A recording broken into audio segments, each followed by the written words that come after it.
Assalamualaikum warahmatullahi wabarakatuh.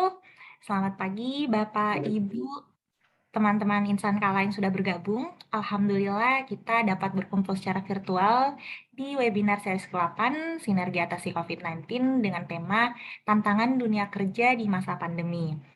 Nah, sebelum kita mulai, mari sama-sama kita berdoa sesuai dengan keyakinan kita masing-masing. Izinkan saya bagi rekan-rekan Muslim untuk memimpin dengan doa Al-Fatihah agar kegiatan kita hari ini berjalan dengan lancar. Doa dimulai.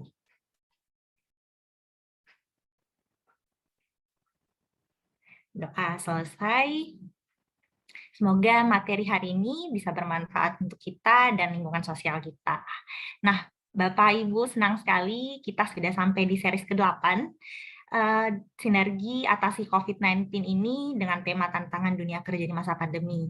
Saya Sulfianita, biasa dipanggil Vivi, kurang lebih akan menemani Bapak Ibu selama 2 jam ke depan sebagai moderator dan juga MC. Nah, webinar Sinergi Atasi COVID-19 ini merupakan bentuk dukungan dari Kala Group terkait percepatan penanganan COVID-19 yang bersama dengan beberapa partner. Jadi, selain kita live di YouTube channel Kala Group, Bapak Ibu juga dapat mengakses acara ini, kegiatan ini secara live di YouTube channel Tribun Timur, di Makassar, Atira TV, Selebes TV, Satgas COVID-19 Unhas, Umfa Channel, Wahda TV, dan Dunamis Indonesia. Oke, baik. Mungkin Bapak Ibu juga udah sempat beberapa kali mengikuti series ini sampai ke-8 yang hari ini berlangsung. Kemarin-kemarin ada beberapa pakar kesehatan yang udah sharing dan mengedukasi terkait COVID-19. Nah, hari ini kita kedatangan tamu pemateri yang bergerak di bidang industri dan organisasi, yaitu Bapak Satria Dharma Tarigan, yang nantinya juga akan sharing dengan kita terkait tema tantangan dunia kerja di masa pandemi. Nah, berhubung terkait tema tantangan di dunia kerja selama masa pandemi, saya sendiri, Incas sebagai Human Capital, merasakan betul banyak tantangan yang out of expectation terkait pandemi ini. Mungkin saja kayak sekarang, biasanya kita kalau sharing session ada di satu ruangan yang sama, di lokasi yang sama, jadi fokusnya kita ini bisa terjaga gitu. Terus tiba-tiba di switch ke online, betul-betul dari sistem mungkin di awal belum familiar dengan media online, terus juga jarak jauh buat jadinya sosialisasi kita yang tatap muka jadinya menghadap ke layar, jadi seperti bicara sendiri. Terus juga dari fokus sendiri di ruangan pun kita kadang sulit mengatur fokus, apalagi jarak jauh tidak terkontrol, jadinya kadang mudah terdistraksi. Nah, remote working ini yang biasanya jadi plus minus buat kita untuk terkait produktivitas selama bekerja. Saya juga sempat baca-baca nih kemarin terkait tantangan di dunia kerja. Ada salah satu prof dari pakar ekonomi dari Amerika, yaitu Prof. Robert Sorow, mengeluarkan statement yang cukup membuat kita berpikir. Jadi kan sekarang era digital, di mana-mana kita bisa gunakan akses seperti ini, online, sistem jarak jauh, dan sebagainya. Itu konsepnya berarti memudahkan kita bisa belajar dari manapun, bisa bekerja dari manapun, tapi secara statistik produktivitas kita ini tidak sesuai, tidak meningkat juga seiring dengan meningkatnya era digitalisasi. Nah, ini sebetulnya jadi pertanyaan sih, karena eranya udah memudahkan, tapi kenapa jadinya kita tidak produktif seperti itu? Mungkin juga Bapak Ibu sebentar akan sharing ataupun bertanya-tanya versi tantangannya tersendiri selama di dunia kerja, selama masa pandemi, bisa nanti drop question-nya di kolom chat Zoom, ataupun di kolom chat, kolom komen di YouTube channel, tentunya di channel Kala Group, di Tribun Timur, ID Makassar, Atira TV, Salabas TV, Satgas COVID-19 Unhas, Umfa Channel, Wahda TV, dan tentunya Dunamis Indonesia. Daripada saya berlama-lama untuk bercakap-cakap nih, kita langsung masuk aja ke materinya. Terlebih dahulu, saya perkenalkan Bapak Satria Dharma Tarigan, fasilitator Dunamis Organization Services. Saya perkenalkan sedikit ya, Pak. Bapak Satria ini passionate di bidang teaching and facilitating soft skill based on people kompetensi. Sudah pengalamannya lebih dari 14 tahun. Sebelum bergabung di Dunamis Organization Services, Pak Satria ini melanglang buana di training and people development, lulusan Fakultas Psikologi UGM Universitas Gadjah Mada. Kita satu pendidikan nih Pak, tapi beda universitas. Jadi senior sih sebetulnya. Terus expertise-nya banyak, diantaranya yang familiar dan favorit saya yaitu Seven Habits of Highly Effective People, terus juga ada Building High Performance Personality, ada The Four Discipline of Execution, Leadership Development, dan lain-lain. Selamat pagi Pak Satria. Selamat pagi Mbak Vivi. Iya Pak, kita ketemu di weekend, tetap produktif ya Pak. Betul, betul. Iya, Pak Satria nanti akan sharing dengan kita. Tadi juga mungkin Bapak udah dengar nih sedikit curcol saya terhadap tantangan dunia kerja selama pandemi ini. Tanpa berlama-lama, mungkin langsung saja ya Pak, tempat dan waktu saya persilahkan di Bapak Satria di webinar series 8, Sinergi Atasi COVID-19, Tantangan Dunia Kerja di Masa Pandemi. Dipersilahkan Pak. Baik, terima kasih Mbak Vivi. Selamat pagi Bapak Ibu semua. Selamat bergabung di webinar kita ya, Sinergi Atasi COVID. Dan kali ini kita fokus pada tantangan dunia kerja di masa pandemi. Ya, kalau sebelum-sebelumnya mungkin sudah berbicara tentang sisi kesehatannya gitu ya. Kita sekarang bicara dari sisi bagaimana sih kita sebagai para pekerja ini gitu ya. Nah, kalau dari saya sendiri sih tantangan yang sekarang terlihat banget itu mau cukur rambut aja susah gitu, nggak bisa keluar gitu ya. Jadi rada-rada gondrong tampilannya, khawatir kalau harus keluar. Oke, baik. Bapak Ibu senang sekali diberi kesempatan untuk bisa berbagi di Kala Group gitu ya. Jadi kita di Jakarta, di Jabodetabek, kemudian punya kesempatan untuk bisa sharing, untuk bisa berbagi dengan teman-teman di Makassar dengan Kala Group. Kami berterima kasih sekali diberi kesempatan, diberi kepercayaan untuk sharing ini. Oke, dan saya bagikan slide-nya ya, biar kita bisa bersama-sama melihat apa saja yang bisa kita diskusikan terkait dengan tantangan dunia kerja di masa pandemi ini. Ya, yang kita bicarakan bagaimana dari sisi pekerjanya ya, yang kita bicarakan dari sisi pekerjanya, dari sisi perusahaannya itu agak berbeda lagi nanti sudut pandangnya. Dan yang tadi Mbak Vivi sampaikan itu banyak curcolnya para pekerja gitu ya, curcol para pekerja tentang situasi yang dihadapi. Baik, saya akan memperkenalkan diri lagi ya, biar lebih afdol rasanya kalau memperkenalkan diri lebih detail.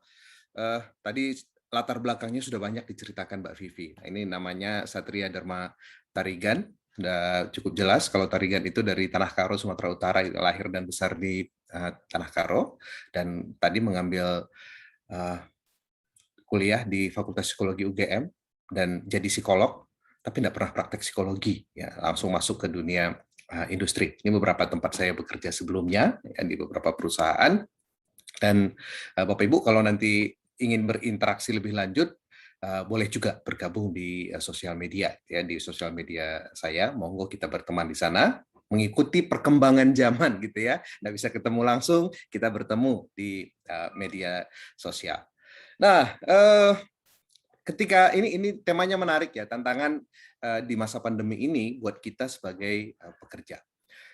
Pandemi membuat semua orang mengalami perubahan yang luar biasa. Sangat banyak yang berubah dalam hidup kita, ya.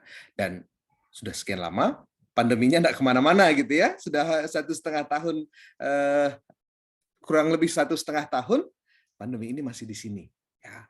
Nah, untuk mengawali sesi pembelajaran kita, saya mau mengutip dulu nih satu quotes dari Viktor Frankl yang bicara ini memberdayakan kita. Karena Pak Viktor Frankl ini kan penyintas dari kekejaman Nazi. Pada waktu itu dia masuk di kamp konsentrasi, tapi kemudian bertahan, bahkan bisa membagikan pembelajaran apa yang didapatkan dari masa dia ditahan di Nazi itu. Ya, dia bilang ketika kita tidak bisa mengubah keadaan, maka kita ditantang untuk mengubah diri kita, gitu ya. Ini jadi patokan kita nanti ketika kita bicara tentang tantangan di masa pandemi ini. Kita tidak bisa mengubah pandeminya, tapi kita bisa mengubah diri kita. Ya, kita bisa mempersiapkan diri kita untuk menghadapi situasi yang tidak mudah ini. Gitu.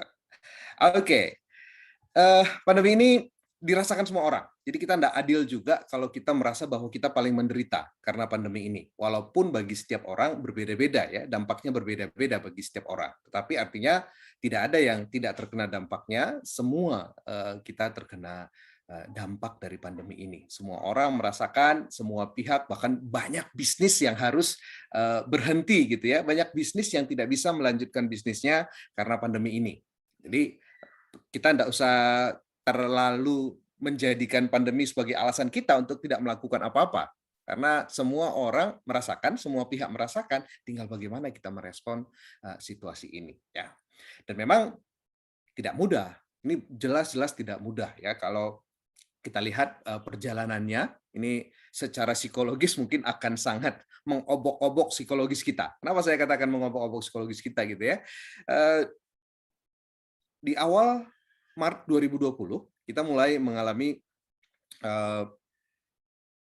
pasien pertama lah ya, pasien pertama yang terpapar COVID pada waktu itu, lalu kemudian mulai terjadi PSBB. Nah, PSBB namanya istilahnya dulu PSBB. Kalau kita lihat ini sudah muncul berkali-kali di sosial media ya. Tampilannya sampai kayak seperti apa namanya? Judul film ya, judul film yang bicara tentang ini loh, ada PSBB seri 1, seri 2 gitu. Dan kita lihat di Juni 2020 gitu sampai September itu sudah jadi PSBB transisi, yang artinya bahwa sebetulnya sudah mulai turun. Ada harapan di sana ya, ada harapan bahwa kita bisa segera keluar dari situasi ini. Tapi kemudian September PSBB-nya ketat lagi gitu. Waduh, ini berarti kembali lagi terjadi peningkatan kasus pada waktu itu. Lalu kemudian di Oktober kita berharap lagi ada transisi lagi di sana ya, mungkin keadaan akan lebih baik. Ternyata setelah Januari libur akhir tahun meningkat lagi, namanya jadi PPKM. Setelah Februari malah PPKM mikro, lalu PPKM darurat diperketat gitu. Tadinya kita bisa urusan bekerja masih bisa 50% berangkat ke kantor, sekarang nggak bisa gitu ya, makin berkurang. Lalu kemudian yang terakhir kita lihat PPKM level 3 dan 4. Nah, apakah sudah selesai? Ternyata belum. Ya, kita sampai 23 Agustus ini kita tetap dikenakan PPKM ya, sampai 23 Agustus. Walaupun jumlah yang terpapar terkonfirmasi terus menurun gitu ya. Kita berharap ini tidak seperti PHP sebelumnya, turun naik lagi, kita berharap ini benar-benar turun. Kita berharap seperti itu, tapi mesti siap. Kita mesti juga siap bahwa situasi itu mungkin tidak terwujud.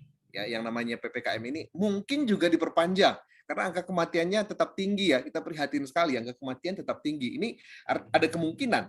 Nah, ketika PSBB, PPKM ini berlaku, maka banyak industri yang tidak bisa beroperasi sebagaimana mestinya. Banyak bisnis yang harus menahan diri, yang harus membatasi diri.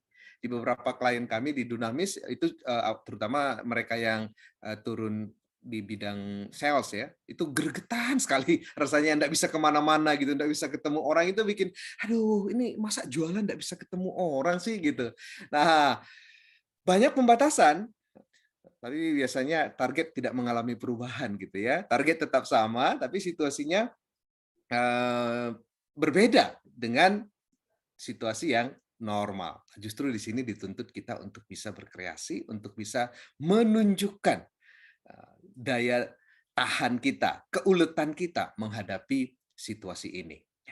PSBB, PPKM, itu membuat kita diminta untuk bekerja dari rumah dan atau di tempat yang saling terpisah. Ya, ada yang benar-benar bekerja dari rumah, teman-teman yang di produksi mungkin tidak bisa bekerja dari rumah ya, di pabrik ya tetap di pabrik, teman-teman yang di rumah sakit, yang sektor esensial kan nggak bisa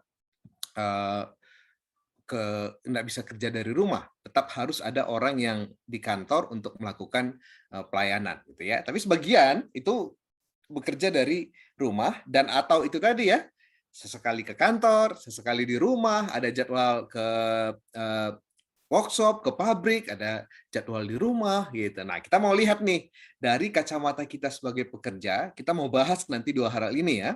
Bagaimana kita bekerja dari rumah dan kemudian bagaimana kita nanti mengelola pekerjaan ketika tempat kita terpisah, ya, remote, ya, remote working gitu. Kita tidak bisa bertemu secara langsung, kita tidak bisa berinteraksi secara langsung. Apa yang bisa kita lakukan? Kita bahas dulu yang bekerja dari rumah, WFH, ya. Tantangan apa sih yang dialami oleh orang-orang yang bekerja di rumah? Saya enggak tahu teman-teman yang menyaksikan ini sekarang merasakan juga enggak? Ya. Nah, ini kalau kita petakan sejak awal pandemi, ini banyak sekali terjadi ya di awal pandemi. Ada yang sudah terbiasa, ada yang sudah eh, masih bertahan. Ada yang sudah terbiasa dengan situasi itu, ada yang sudah ketemu solusinya, tapi ada yang masih merasakan situasi yang sama. Ya, tantangan WFH itu apa sih? Jam kerja jadi lebih panjang. Karena kok kayaknya kita ini tadinya jelas masuk kantor jam 8, pulang kantor jam 5. Pokoknya begitu jam 5 selesai, kita lepas dari urusan kantor. Tempat itu menentukan cara berpikir dan sikap kita. Selama di kantor, kita mencurahkan seluruh pikiran kita urusan kantor. Pulang dari kantor, oke, sekarang kita ganti peran dan kita fokus untuk ngurusin urusan rumah, urusan pribadi kita gitu ya. Urusan kantor sudah jadi lepas. Nah, tapi sekarang kita di rumah terus dan urusan kantor itu kok kayaknya bisa datang kapan aja ya, bisa datang kapan aja dan awal-awalnya dulu perasaan kan ini kan cuma tinggal buka laptop, tinggal buka handphone, bisa lah gitu ya. Tapi kemudian wah ini jadi sampai jam 8, jam 9 kita masih tetap ada urusan kantor ya. Kita tidak mudah membedakan antara peran kita sebagai profesional dan peran kita sebagai individu yang lain, peran kita di keluarga gitu ya. Jadi semuanya tercampur aduk karena tempatnya sama, semuanya kita lakukan di rumah ya. Lalu kemudian jam kerja kita sendiri, kita jadi lebih rela bekerja lebih malam karena di siang hari mungkin ada anak yang belajar juga dari rumah, online juga, perlu dibantu, perlu diberikan dukungan juga gitu ya. Kalau kita pekerja yang juga ibu rumah tangga, pas lagi asik-asiknya bekerja, jadwalnya makan siang harus disiapin lagi gitu ya. Itu membuat bahwa kemudian oke lah ada jam-jam yang saya kerjakan mestinya jam kerja tapi saya gunakan untuk urusan pribadi. Maka enggak apa-apa. Saya tambah setelah anak-anak saya tidur, saya tambah ngerjain pekerjaan gitu ya. Jadi jam kerja itu terasa lebih panjang. Nah, yang berikutnya apa? Karena kita berada di rumah, setting rumah, kita tidak punya kebebasan untuk menjadikan ini jam kerja, tolong jangan diganggu, gitu ya. Kita nggak punya kebebasan, nggak punya keleluasaan seperti itu. Selalu saja ada hal-hal yang di luar kendali kita yang bisa menjadi sumber gangguan. Ya, misalnya yang sekarang lagi tren karena PSBB, PPKM gitu, orang malas belanja keluar, belinya online gitu ya. Lalu kemudian lagi asik meeting, seperti saya sekarang bayangin kalau saya lagi berbicara, tiba-tiba dari luar teriak, paket, paket gitu ya. Itu jadi gangguan juga. Ya kalau ada orang lain di rumah bisa mengambilkan paketnya. Kalau lagi sendiri, wah itu jadi tantangan tersendiri gitu ya. Kalau tidak sendiri, di rumah juga mungkin ada keperluan-keperluan tiba-tiba misalnya ya, anak kita minta diajarin atau anak kita butuh sesuatu, kalau anaknya masih balita tiba-tiba bilang pipis atau apalah yang kita harus melakukan sesuatu, itu banyak gangguan ya. Situasi rumah itu minta perhatian kita dan seringkali minta perhatiannya segera harus dilakukan gitu. Nah, itu yang berikutnya. Yang ketiga, merasa kesepian. Kenapa merasa kesepian? Di kantor, di tempat kerja, kita punya banyak teman diskusi. Ya, kita bisa dengan mudah, kalau saya merasa, wah kayaknya saya belum paham ini nih, tanya si A, langsung datang ke tempat si A, saya tanyakan gitu ya. Oh ini ada persoalan ini nih, saya ke tempat si B, langsung bisa dibereskan. Nah, sekarang itu enggak bisa. Ya, kalau tempat si A, kalau di kantor kita ke tempat si A, enggak perlu minta izin kan? Kalau sekarang kalau kita mau menghubungi si A, tanya dulu, lagi sibuk enggak? Bisa saya telepon enggak? Itu prosesnya jadi lebih panjang ya. Lalu kemudian kita mengerjakan tugas-tugas kita itu kayaknya nggak punya teman diskusi. Kita merasa kesepian, kita merasa, aduh ini jadi tanggung jawab saya sendiri, bebannya jadi terasa lebih berat. Itulah yang membuat kita lelah secara fisik dan psikis. Ya, energi kita terkuras, energi kita secara fisik dan energi kita juga secara emosional. Kita nggak punya teman berbagi. Kalau mau berbagi, kalau mau curhat, itu kayaknya harus ada prosesnya dulu, ada tahapannya dulu yang tidak bisa kita lakukan kayak kayak dulu ketemu dengan teman sambil makan siang misalnya ya, atau lagi di pantry bisa ngobrol, kita bisa curhat. Itu yang tidak kita temukan. Perasaan sendiri tadi ya, kurang kesempatan untuk berbagi tadi, itu bisa membuat motivasi kita menurun. Apalagi kalau kita tidak punya pengetahuan, tidak punya informasi tentang yang saya kerjakan ini penting nggak sih? Jangan-jangan yang saya kerjakan ini cuma biar saya nggak nganggur aja sama bos. Ya, ini sebetulnya ada manfaatnya nggak sih saya kerjain ini? Ya, kalau misalnya dibikin, tolong dong bikinin laporan. Nah, kalau laporan ini saya buat, ini nanti diperhatikan nggak sih? Tolong dong bikin proposal ke klien kita. Proposal ini saya buat, dikirim nggak sih? Jangan-jangan hanya biar saya nggak nganggur, perusahaan nggak mau rugi bayar karyawannya. Jadi yang nggak penting saya disuruh. Itu membuat orang secara emosional motivasinya terganggu juga, gitu ya. Nah, lalu apa yang bisa kita lakukan? Ini situasi yang sering kita hadapi. Ya, ada yang sudah cukup bisa beradaptasi, ya, sudah mengatur pola setelah setahun lebih. Jadi gangguan-gangguan tadi bisa diminimalkan, gitu ya. Ada yang sudah punya pola, bagaimana caranya menjalin komunikasi dengan teman-teman, ya, membuat eh, mekanisme, ya, membuat mekanisme tools apa yang bisa kita gunakan agar kita tidak merasa sendiri, bisa saling berbagi. Tapi ada juga yang tetap merasakan ini, gitu ya. Nah, di sini eh, ini gambarannya kira-kira gangguan tadi. Kalau kita di rumah ya banyak sekali gangguannya, eh, perannya kita lakukan sekaligus, peran profesional, peran personal. Anak-anak kita nggak ngerti lah ya peran profesional kita itu seperti apa. Kalau anaknya sudah remaja, sudah dewasa, masih lebih baik. Tapi kalau masih balita itu ya jadi tantangan tersendiri. Ya, lalu kemudian sehari-hari kita kalau dihitung-hitung waktu kita menatap layar sekarang ini sudah jauh lebih meningkat dibanding ketika kita masih bekerja di kantor dulu, ya, karena sekarang kalau dulu meeting ya meeting aja, tinggalkan gadget bahkan gitu ya, kita ketemu langsung, bertatap muka langsung, gadgetnya cuma untuk cari data. Tapi kalau sekarang setiap meeting itu bahkan harus menggunakan laptop, dan menariknya adalah dalam satu momen kita bisa mengikuti 3 meeting zaman sekarang. Wah, itu luar biasa sekali ya. Jadi laptop dinyalakan, handphone nyala semua gitu ya. Itu luar biasa. Secara psikis itu pasti akan menguras energi kita, memberi perhatian kepada 3 urusan yang berbeda ya, yang bisa melakukan itu luar biasa, tapi akan sangat menguras energi fisik dan juga psikis kita ya. Nah, lalu apa yang bisa kita lakukan dong kalau yang begini ini? Itu. Saya terkesan dengan ungkapan dari Vivian Green ini ya. Kita biasa dengar ungkapan badai pasti berlalu katanya ya. Jadi kita dikuatkan dengan satu spirit badai pasti berlalu.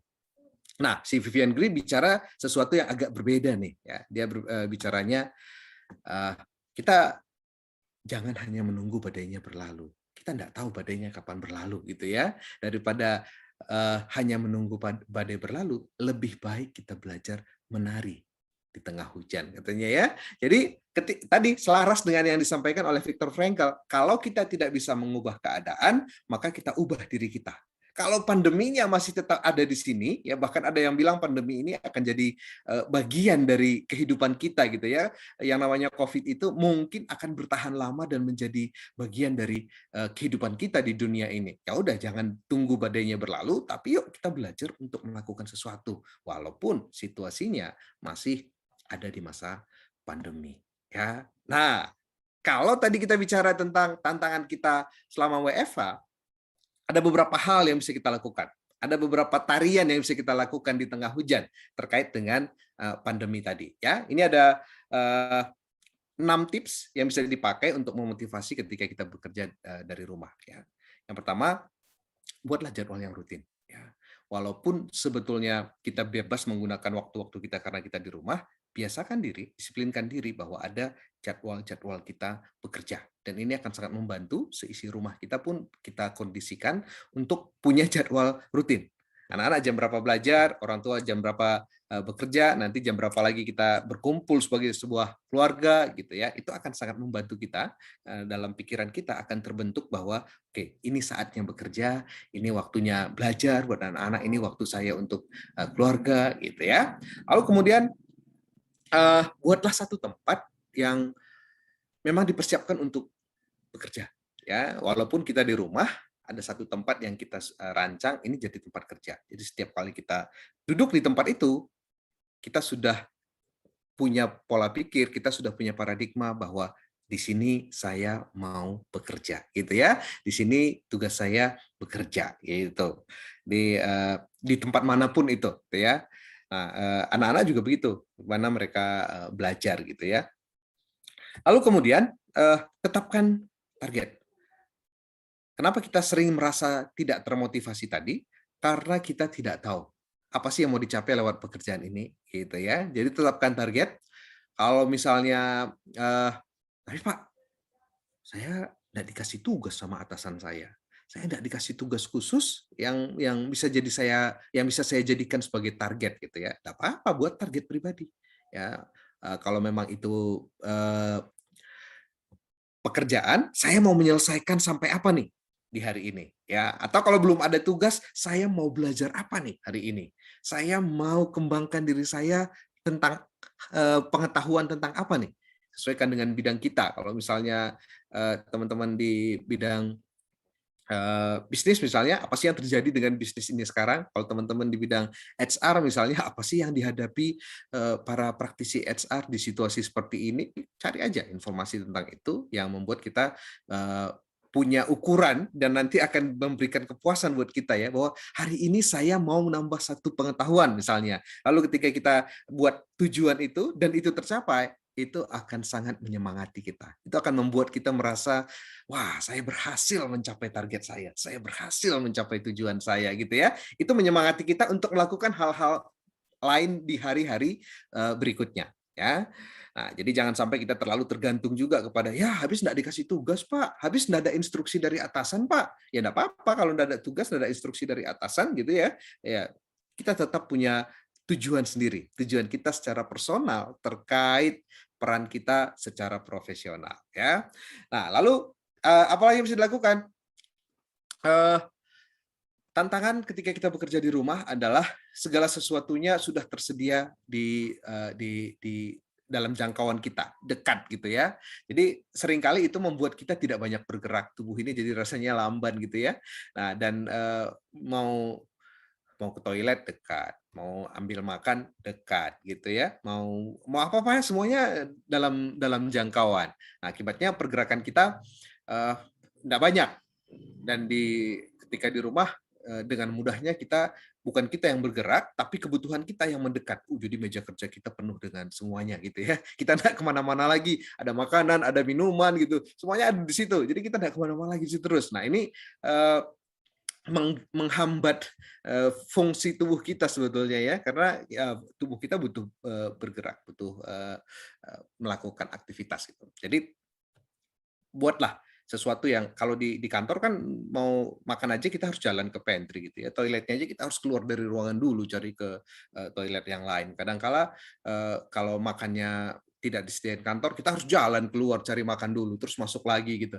Nah itu kan semua ada aktivitas-aktivitas yang kita lakukan. Di rumah itu jarang, maka kita lakukan. Ya, lakukanlah, pastikan bahwa kita cukup aktif untuk bergerak gitu ya, cukup aktif untuk melakukan berbagai kegiatan. Jangan diam aja di satu tempat. Nah, lalu kemudian tetap terhubung dengan orang-orang karena kita manusia, makhluk sosial. Ya, caranya bagaimana? Sesuaikan dengan situasi di tempat kerja teman-teman semua. Ya, yang paling umum sih sekarang lewat WhatsApp. Ya, WhatsApp grup orang-orang terkoneksi.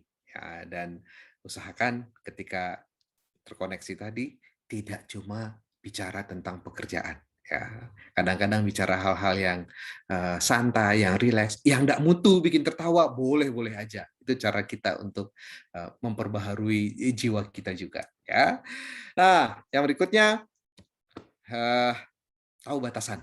Kapan saya harus berhenti gitu ya? Kapan saya harus melakukan peran saya yang lain? Ya, jadi jangan ragu kalau teman-teman sudah merasa, ini udah kelamaan nih menatap layar, udah terlalu lama ini, kayaknya pegang gadget misalnya ya, hentikanlah, ya, lakukan kegiatan lain. Ya, bahwa kita yang tahu ukuran diri kita yang tahu ukuran kemampuan kita. Ingat, hidup kita punya banyak peranan. Ya, peranan yang lain, setiap peran itu minta waktu kita, maka yuk kita sediakan diri kita untuk menjalani peran-peran yang lain. Nah, ini cara kita menghadapi tadi tantangan ketika kita bekerja di rumah, gitu ya. Sekarang pertanyaannya, kalau kita mau berhubungan dengan orang lain, kita mau membangun kerjasama dengan orang lain, atau kalau dalam konteks kita sebagai leader, ketika kita harus memimpin anggota tim kita tapi jarak jauh, tidak di depan mata, apa yang bisa kita lakukan? Gitu ya. Kita lihat dulu nih, tantangan apa yang kita hadapi ketika kita bekerja jarak jauh. Ya. Yang pasti tidak ada pengawasan secara langsung. Kalau dulu tiba-tiba atasan kita bisa muncul di depan meja kerja kita, sekarang tidak ada. Ya, atau kalau kita sebagai atasan, kita bisa aja langsung lihat di tempat kerja anggota tim kita ya untuk mengawasi. Sekarang tidak bisa. Ya, ini membutuhkan perubahan cara pandang yang luar biasa. Setiap orang diharapkan mengendalikan dirinya sendiri. Setiap orang dituntut untuk bisa bekerja secara mandiri dan bertanggung jawab. Nah, ini gimana bisa enggak kita lakukan kalau selama ini kita biasa dengan semuanya dikerjakan, semuanya diawasi gitu ya, semuanya langsung tampak di tempat kerja kita. Ya. Ini yang pertama, orang dituntut untuk menjadi sosok yang mandiri. Ya.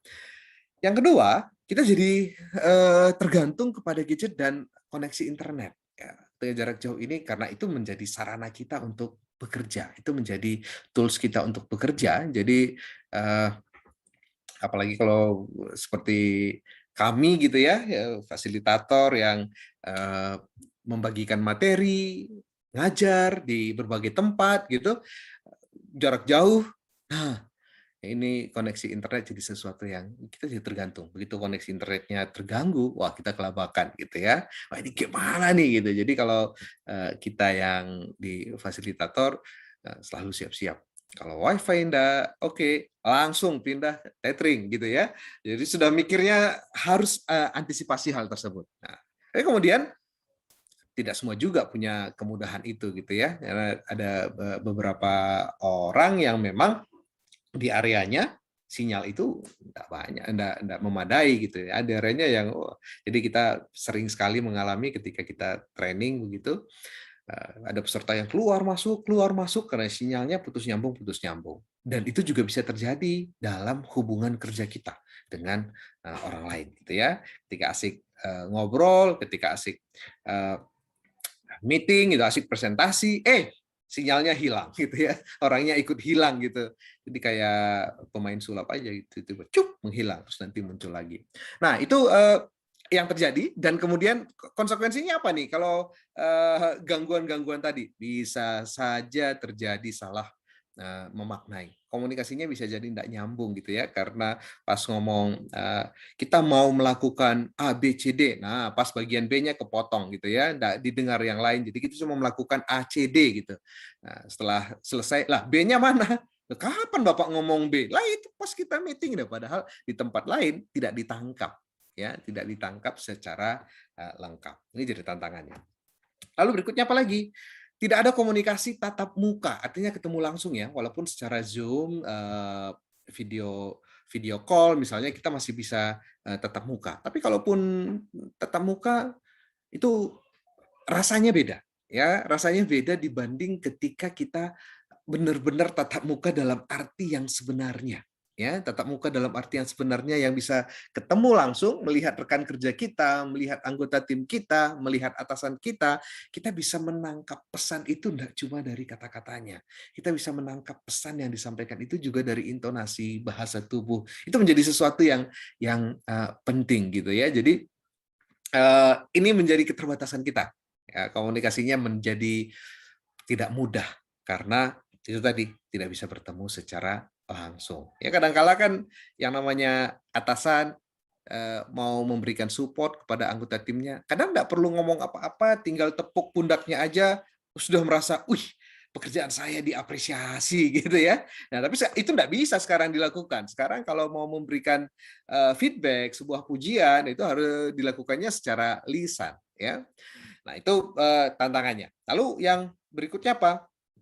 Tidak ada kesempatan bertegur sapa secara langsung, ya ini tadi berkaitan dengan tatap muka tadi, untuk membangun keterlibatan. Keterlibatan ini maksudnya adalah membangun semangat orang untuk lebih punya semangat berkontribusi, untuk lebih punya antusiasme memberikan terbaik yang dia punya. Ya, dan seringkali itu muncul ketika kita bisa ngobrol langsung, ketika kita bisa memberikan dukungan secara langsung gitu ya. Nah, ketika ini tidak ada kesempatan kita bertemu jarang-jarang gitu ya, apalagi bertemunya cuma pas meeting dan di meeting itu yang dibicarakan serius banget gitu ya, maka kesempatan untuk membangun eh, hubungan emosi yang baik dan membangun keterlibatan tadi menjadi sangat terbatas ya. Ini tantangan yang kita hadapi. Oke. Lalu apa yang bisa kita lakukan? Nah, apa yang mestinya kita lakukan nih? Situasinya memang tidak mudah ya. Karena situasinya tidak mudah, kita perlu memikirkan cara-cara yang baru. Ya. Kita semua yang ada di dunia saat ini sepertinya belum pernah punya pengalaman terkena pandemi COVID-19. Ya, nggak ada yang punya pengalaman itu. Buat kita semuanya ini adalah sesuatu yang baru. Karena semua manusia di bumi ini sama-sama punya pengalaman baru, maka kita perlu punya cara pandang yang baru. Ya. Situasinya tidak pernah dialami sebelumnya, maka cara kita menghadapinya dengan cara yang baru, bukan dengan cara-cara yang sama dengan yang sebelumnya, gitu ya. Jadi kalau kita ingin menggunakan cara yang baru, kita mulai dari cara pandang yang baru. Ya, kita perlu melihat keadaan ini dengan cara yang baru. Nah, kalau kita melihat pandemi ini sebagai sesuatu yang menyiksa, menjadikan kita sebagai korban, maka mungkin kita menjadi orang yang tidak berdaya. Ya, tapi kalau kita melihat bahwa, wow, pandemi ini sebetulnya situasi baru yang memberi kesempatan baru, ya, memberi peluang baru, sehingga kita perlu belajar cara-cara baru. Tentu perilaku kita akan berbeda, ya. Kita akan cari cara-cara yang baru. Ya, ini salah satu kesempatan baru yang diberikan oleh pandemi ini ya yang kita alami sekarang, ya. Dulu mungkin kalau saya mau eh, berbagi di depan teman-teman kala grup, saya hadir ke Makassar gitu ya, hadir ke teman-teman. Nah sekarang enggak, saya tetap dari rumah, teman-teman dari rumah, kita bisa berbagi, kita bisa berinteraksi, peluang baru ya.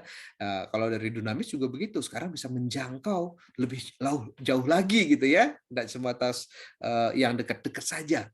Jarak bukan lagi masalah ya, yang jadi masalah adalah jaringan internetnya, ya. Jaraknya tidak masalah. Nah, sekarang kita lihat tadi, ketika kita punya tantangan-tantangan tadi dalam membangun tim, dalam membangun hubungan kerjasama dalam tim kita, ya, nah, kita perlu cara pandang baru sehingga nanti perilaku kita juga baru. Ya, jadi apa nih yang bisa kita lakukan untuk menghadapi tantangan-tantangan di dunia kerja terkait dengan jarak, terkait dengan remote, ya situasi bahwa kita tidak bertemu langsung tadi.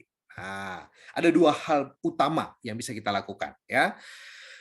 Lebih ditingkatkan lagi, bukan berarti selama ini tidak ada, tapi ini nilainya jadi lebih penting. Yang pertama, membangun hubungan kerja yang saling percaya. Kalau sebelumnya karena kita lihat langsung, ya kita lihat kalau saya leader, saya lihat anggota tim saya sedang mengerjakan apa, maka ya saya lihat langsung, saya enggak yang namanya percaya itu percaya karena melihat gitu ya. Lalu kalau saya anggota tim, Saya percaya atasan saya punya kredibilitas gitu ya, atasan saya punya integritas karena saya lihat juga. Nah, sekarang yang namanya saling percaya itu kita percaya meskipun kita tidak bisa melihat secara langsung. Kita yakin bahwa setiap orang bertanggung jawab, setiap orang tahu tugasnya dan dia akan kerjakan itu dengan sepenuh hati. Kita perlu membangun itu, ya, membangun semangat saling percaya. Ya, yang kedua, kenyataannya ya, situasi yang sebenarnya bahwa kita sekarang bekerja dalam jarak yang jauh, ya. Tapi kita tetap satu tim. Kita tetap sebagai satu bagian, satu perusahaan. Maka kita diminta untuk tetap bekerja sama. Ya, apa yang bisa kita lakukan untuk membangun kerjasama ketika kita tidak bisa bertemu secara langsung, ketika kita dipisahkan oleh jarak. Kita akan bahas itu ya. Yang pertama dulu nih, apa yang bisa kita lakukan untuk membangun hubungan kerja yang saling percaya tadi ya, untuk menumbuhkan rasa percaya. Kalau Bapak Ibu sudah pernah baca buku Seven Habits, nah, tadi Mbak Vivi sudah bilang ya, terkesan dengan Seven Habits. Nah, di buku Seven Habits Pak Stephen Covey bicara tentang rekening bank emosi. Apa itu rekening bank emosi? Ini bicara tentang perumpamaan besarnya kepercayaan dalam sebuah hubungan. Ya, jadi kalau rekening bank biasa kita datang ke bank, bawa duit, bawa KTP, NPWP, kita buka rekening gitu ya. Nah, kalau rekening bank emosi, setiap kita berkenalan dengan orang, kita sudah punya rekening. Saldonya belum banyak, namanya juga baru berkenalan gitu ya. Nah, kalau saldonya mau banyak bagaimana? Ya kita lakukan setoran. Lakukan setoran. Ketika kita melakukan setoran-setoran itu, semakin banyak saldonya, maka semakin kita dipercaya. Nah, ini yang mau disampaikan di sini rekening bank emosi ini adalah kalau kita mau membangun hubungan yang saling percaya, maka masing-masing harus memperbanyak setoran di rekening bank emosi, memperbanyak saldo di rekening bank emosi. Dan sebisa mungkin jangan melakukan tarikan. Karena ketika kita melakukan tarikan, berarti tingkat kepercayaan itu berkurang. Ya. Lalu pertanyaannya, bagaimana cara kita melakukan setoran? Apa yang bisa kita lakukan agar saldo kita lebih banyak? Secara sederhana, kita bisa bilang begini. Ya. Setiap aktivitas, setiap kegiatan kita yang menyenangkan orang lain, ya, yang sesuai dengan harapan orang lain, itu adalah bentuk setoran kita. Ya, demikian pun setiap orang yang melakukan perbuatan baik yang sesuai dengan harapan kita, ya, yang di mata kita baik, itu adalah setorannya buat kita. Nah, kalau semakin banyak setoran-setoran itu, maka kita akan semakin dipercaya, ya, atau kepada orang lain kita juga akan semakin percaya kepada dia. Nah, kalau semakin percaya, hubungan akan semakin lebih mudah, ya. Jadi kalau misalnya saya seorang leader, kalau saya percaya kepada anggota tim saya tinggal bilang, proyek A kamu yang kerjakan ya. Iya Pak, saya sudah yakin dia mengerjakan. Kenapa? Karena saldonya banyak. Saya tahu dia orang yang bisa dipercaya. Ya. Nah, tapi kalau saldonya sedikit, ya, kemudian eh, saya mau mempercayakan sebuah tugas kepada anggota tim saya, ini jadi ragu-ragu. Ini kamu yang pegang ya? Iya Pak. Bisa nggak nanti kamu yang pegang nih? Yakin? Yakin Pak. Oke, baik. Kapan bisa kira-kira kamu selesaikan ya? Oh, bentuk pertanyaannya jadi banyak karena tidak percaya. Ya, jadi kalau kita mau membangun kepercayaan, tadi satu perbuatan baik sesuai dengan harapan orangnya, lalu kemudian hal yang paling umum yang bisa menjadikan saldo kita semakin banyak adalah jadilah orang yang menepati janji. Ya, jadilah orang yang menjalankan apa yang dikatakan. Kalau kita punya kebiasaan menepati janji, yakinlah kita akan mendapatkan kepercayaan. Tapi kalau kita sering-sering mengingkari janji kita, maka kita akan kehilangan kepercayaan. Ya, jadi ketika kita mau janji, ya udah, orang akan bertanya lebih banyak lagi. Saya sering bilang kalau di kelas-kelas training, kalau kita meeting jam 9 misalnya, kita selalu hadir sebelum jam 9, sekali waktu kita tidak hadir jam 9, ya mungkin kita hadir 9.15, setengah 10 gitu, orang tidak akan curiga gitu ya. Orang akan tetap, oh mungkin ada sesuatu yang dia sakit, dia terkena macet, dia macam-macam lah. Pikirannya masih positif. Sebaliknya, kalau kita tidak pernah menepati janji, sekali waktu kita menepati janji, yang muncul adalah kecurigaan. Ya, jangan-jangan pasti ada maunya gitu. Nah, kalau itu situasinya yang terjadi, wah, kerja remote itu akan jadi semakin lebih runyem gitu ya, semakin repot karena isinya cuma bener enggak dia kerjain, bener enggak, wah semuanya was-was gitu ya. Akibatnya apa? Sebentar-sebentar ditanyain, sebentar-sebentar dihubungin, itu jadi sumber gangguan yang baru lagi. Nah, jadi apa yang bisa kita lakukan? Kenali mata uang orang lain ya. Kira-kira orang ini kalau saya mau melakukan setoran, mata uang buat dia apa gitu ya. Ada orang yang suka ditanya keluarganya, ya dalam komunikasi saya tanya kondisi keluarganya gitu ya. Ada orang yang suka diajak ngobrol tentang klub idolanya, kita ajak ngobrol tentang klub idolanya gitu ya. Yang seperti itulah.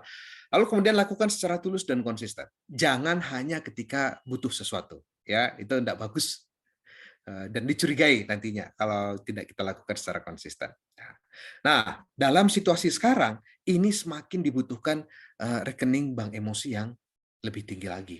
Ya, kenapa? Karena kita tidak saling lihat, kita tidak saling tahu kondisi gitu ya, maka kita perlu memperbanyak saldo di rekening bank emosi ya, agar hubungan kita meski jarak jauh tadi bisa lebih mudah.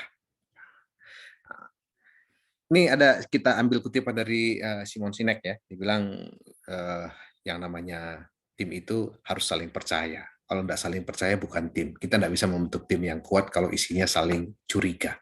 Kalau mau kuat, kita harus saling percaya. Nah, lalu bagaimana cara memperkuatnya tadi? Bagaimana cara melakukan setoran di rekening bank emosi? Salah satunya adalah lakukan komunikasi yang intens. Lakukan komunikasi yang berkualitas, komunikasi yang bermutu. Ya, seperti apa itu? Lakukanlah komunikasi secara rutin, ya. Jangan hanya ketika ada masalah saja. Ya, lakukanlah komunikasi dengan tim ya, dengan rekan kerja kita misalnya minimal sekali seminggu kita punya jadwal pertemuan. Ngobrol di sana ya, berdiskusi apa yang terjadi ya sehingga nanti ketika mau pertemuan lagi orang sudah terbiasa. Jangan sampai saya hanya ketemu anggota tim saya kalau ada masalah, atau saya hanya ketemu atasan saya kalau saya sudah tidak bisa ngapa-ngapain gitu ya. Nah, itu membuat bahwa setiap kali ngajak ketemu itu isinya jadi masalah. Ayo buat aja kesempatan ngobrol rutin gitu ya. Itu akan menjadikan kita bisa melihat apa yang terjadi. Ya, itu bagian dari setoran di rekening bank emosi. Yang kedua, lakukanlah mendengarkan secara empatik. Sering-sering komunikasi, tapi kalau tidak empatik, maka komunikasinya jadi kering. Ya, komunikasi itu jadi kurang bermakna. Mendengarkan empatik meningkatkan kemampuan Anda untuk mengerti orang lain. Ya, karena kadangkala dalam kita berkomunikasi, yang kita dengar itu bukan makna yang sebenarnya. Ada hal lain yang mestinya yang ingin dia sampaikan. Ya, mari kita belajar dari video ini. Kita akan lihat ya di Dunamis kita punya banyak video. Ini salah satunya video yang singkat tentang bagaimana mendengarkan empatik itu diperlukan. Ya, kadangkala yang terucap beda dengan yang diharapkan gitu ya. Seringkali kita apa namanya? Pinginnya langsung memberikan solusi sebagai bentuk perhatian kita. Tapi ternyata itu bukan satu-satunya ya. Tidak selalu solusi itu menjadi kebutuhan ya. Oke, saya akan putarkan videonya untuk kita saksikan bersama-sama. Ini singkat sekali videonya. It's just there's all this pressure, you know? And sometimes it feels like it's right up on me and I can just feel it, like literally feel it in my head, and it's relentless. And I don't know if it's going to stop. I mean, that's the thing that scares me the most, is that I don't know if it's ever going to stop. Yeah. Well, you do have a nail in your head. It is not about the nail. Are you sure? Because, I mean, I'll bet if we got that out of there... Stop trying to fix it. No, I'm not trying to fix it. I'm just pointing out that maybe the nail is causing... You always do this. You always try to fix things when what I really need is for you to just listen. Yeah, see, I don't think that is what you need. I think what you need is to get the nail See, you're out. not even listening now. Okay, fine. I will listen. Fine. It's just, sometimes it's like there's this achy, I don't know what it is. And I'm not sleeping very well at all. And all my sweaters are snagged. I mean, all of them. That sounds really hard. It is. Thank you. No! Oh, come on. If you would just... Don't.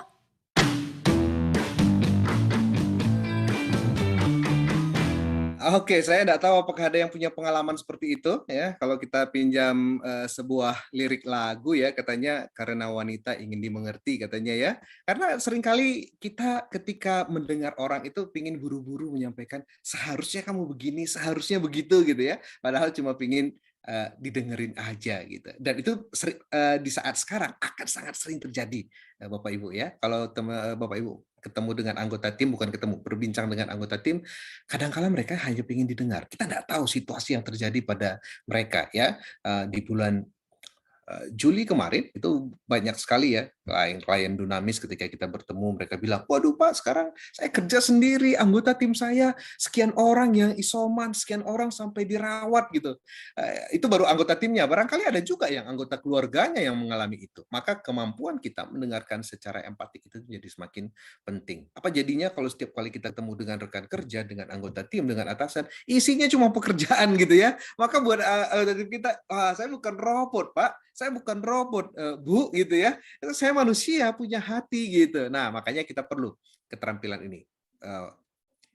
Fokus pada niat kita, bahwa saya ingin mengerti anggota tim saya mau mengerti rekan saya, gitu ya. Berikan perhatian penuh pada orang lain. Nah, ini pinjam foto ketemu langsung ya, walaupun dalam sekarang kita tidak ketemu langsung, tapi ekspresinya itu benar-benar ekspresi yang menyediakan diri. Mata, telinga, hati saya tujukan kepada orang yang sedang bercerita, yang berbagi gitu ya. Diam, berikan waktu untuk orang lain berbicara, jadilah pendengar yang baik. Ini salah satu tantangan buat leader ya, karena leader itu tidak punya banyak kemampuan untuk mendengar. Kemampuannya memberitahu gitu ya. Oke, lalu rangkum pemahaman Anda. Baik, Bapak Ibu, pertemuan dalam tanda kutip ya, tidak harus ketemu langsung, dan komunikasi yang intens sangat penting untuk membantu meningkatkan keterlibatan anggota tim. Ya, kita berharap semakin sering kita bertemu, maka kita bisa mengajak orang untuk mau memberikan yang terbaik dari dirinya. Ya, semakin orang merasa dilibatkan, semakin orang merasa bahwa dirinya berkontribusi dalam pekerjaan, dia akan semakin antusias untuk benar-benar terlibat. Itu tugas leader terutama ya. Tapi sebagai rekan kerja juga kita bisa melakukan ini. Yang kedua, kita masuk tentang lalu bagaimana cara kita membangun kerjasama tim dalam jarak jauh tadi. Apa yang bisa kita lakukan untuk bekerja sama dengan tim walaupun secara jarak kita tidak dekat ya, kita dipisahkan oleh jarak. Nah, yang pertama, menunjukkan rasa hormat. Ini kepada semuanya rekan kerja, apalagi leader kepada anggota timnya, silakan tunjukkan rasa hormat. Walaupun kita bertemunya secara online. Nah, di sini kalau sudah anggota timnya tidak banyak sih biasanya hafal namanya, hafal orangnya. Tapi kalau anggota timnya banyak atau dalam satu departemen kita banyak, kita juga proaktif lah. Ubah dulu nama di tempat kita itu menjadi nama kita gitu ya, biar orang tidak kesulitan juga menyebutnya. Sebelumnya dipakai oleh anak gitu ya, terus nama anaknya di situ, bingung orang menyebutnya. Ini siapa kok tiba-tiba berbeda gitu. Dan untuk itu buka kamera ya, dalam meeting kita buka kamera, jangan sampai ditutup kameranya, kita tidak ketahuan namanya beda, kameranya ditutup, ini siapa gitu ya. Berikan kemudahan juga buat orang lain untuk menunjukkan rasa hormat buat kita, dan kita juga menunjukkan rasa hormat dengan melakukan hal tadi ya, tulis nama sebenarnya, buka kamera sehingga nanti komunikasinya lebih enak. Yang kedua, perlakukan sama semua anggota tim. Ini buat leader terutama ya, mungkin dalam pertemuan seperti ini, meeting secara online gitu, ya kalau mau menyapa, sapa semua. Ya, jangan sampai si A ditanyain gitu, si B masuk diabaikan gitu ya. Nanti perasaannya, oh, saya enggak saya enggak dianggap. Jadi perlakukan sama semua anggota timnya. Lalu kemudian walaupun kita bertemu secara Zoom, coba perhatikan juga intonasi dan bahasa tubuh ya, karena ini kenapa tadi diminta untuk buka kamera ketika kita mengadakan meeting secara online gitu ya, agar orang lain juga bisa melihat bahasa tubuh. Kalau dalam konteks kita sebagai leader gitu, coba amati ya, walaupun tidak selengkap ketika kita bertemu langsung dari video call atau dari Zoom gitu ya, atau aplikasi apapun yang kita pakai, kadang-kadang kita bisa melihat ya, ada yang sudah mulai ngantuk gitu ya, ada yang sudah mulai ya elus-elus sudah mulai, Pak, kapan selesainya sih Pak? Bu, ini sudah lapar Bu, misalnya ya. Bahasa tubuh seperti itu perlu kita perhatikan, perlu kita tangkap ya. Jangan sampai nanti buat mereka yang namanya pertemuan online itu menjadi sesuatu yang menyiksa. Ya. Lalu kemudian berikan kesempatan setiap anggota tim untuk berpartisipasi dalam setiap aktivitas. Semua orang diberikan kesempatan, ya. Kalaupun nanti tidak semua mengambil kesempatan itu, tidak apa-apa. Tapi itu cara kita bahwa Anda diundang hadir, Anda ada dalam pertemuan kita ini karena kita berharap bahwa Anda memberikan kontribusi, gitu ya. Dan kalau kita sebagai leader, tidak apa-apa juga sesekali bertanya kepada orang yang, ini kayaknya belum bersuara nih, belum buka suara, tanyakan aja langsung. Atau kita lihat kayaknya dia mau menyampaikan sesuatu, ini bahasa tubuh lagi ya, mau menyampaikan sesuatu nih gitu. Tanggap ya. Kalau di kelas training saya suka memunculkan semua video peserta gitu ya. Karena kadang-kala ketika dalam kesempatan tertentu ada yang mau bertanya, ada yang mau menyampaikan sesuatu, dia sudah buka mic gitu ya. Tapi sebelum diberikan kesempatan, dia tidak mau ngomong dulu. Maka itu kita lihat, oke, ada yang sudah buka mic. Langsung aja minta, oh sudah buka mic Pak, Bu, boleh sampaikan pendapatnya. Nah, barangkali anggota tim kita juga ada yang seperti itu. Ya, mereka ragu-ragu memulai bagaimana cara menyampaikan pemikiran, idenya, gitu ya. Tangkap aja, tangkap yang begitu. Oke, ada yang sudah open mic, gitu. Nah, itu artinya kita sedang memberikan jalan, memberikan kesempatan bahwa Anda penting. Anda berkontribusi buat tim kita, gitu ya. Yang pertama dari menunjukkan rasa hormat ini khusus kepada leader ya, bertanya kepada anggota tim Anda tentang apa yang dapat Anda lakukan supaya bisa membantu dia lebih baik. Ya, kalau pertemuan kita itu misalnya sekali seminggu kita bertemu, gunakan kesempatan itu untuk kita punya proyek ini, ya, kita punya tugas ini, ada yang mengalami kendala enggak? Apa yang bisa saya lakukan?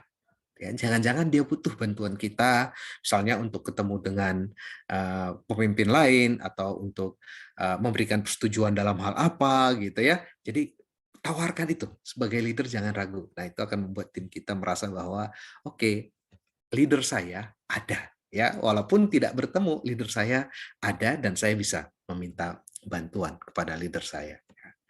Nah, yang kedua, memperjelas harapan. Ini terkait dengan yang tadi ya. Karena bekerja mandiri, tidak diawasi, orang jadi yang saya kerjakan ini penting enggak sih? Yang saya kerjakan ini akan dipakai enggak sih? Gitu ya. Kalau buat anggota timnya, buat atasannya, anggota tim saya mengerjakan enggak sih? Anggota tim saya tahu enggak sih bahwa yang dia kerjakan itu penting gitu. Sama-sama was-was. Daripada sama-sama was-was, lebih baik di awal kita lakukan ini, memperjelas harapan.